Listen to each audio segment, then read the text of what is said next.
I'm reading The Shining by Stephen King. I like this book because it is so intriguing. It pulled me in from the beginning, giving me references to things later in the book. It keeps you wanting more and more with all of the suspense and horror. It's hard to tell who the antagonist is until later in the story. The characters are very contrasting, and some are quite strange. Mr. King is able to weave the fabric of a story that leads your brain to believe you are first person in the story itself, as though it is happening with you in the midst of the action. The mallet smashed into the bathroom door, knocking out a huge chunk of the thin paneling. Half of a crazed and working face stared in at her. The mouth and cheeks and throat were lathered in blood. The single eye she could see was tiny, piggish, and glittering. Nowhere left to run. It panted at her through its grip.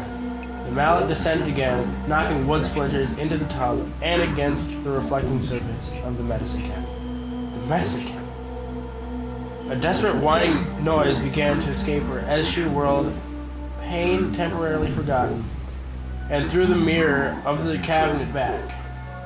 She began to paw through its contents.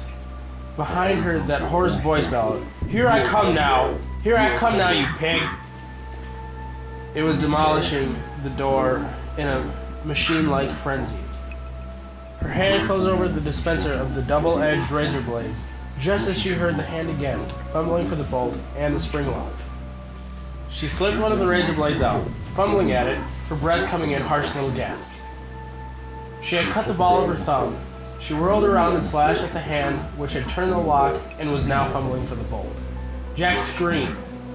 The hand was jerked back. Panting, holding the razor blade between her thumb and index finger, she waited for him to try again. He did, and she slashed.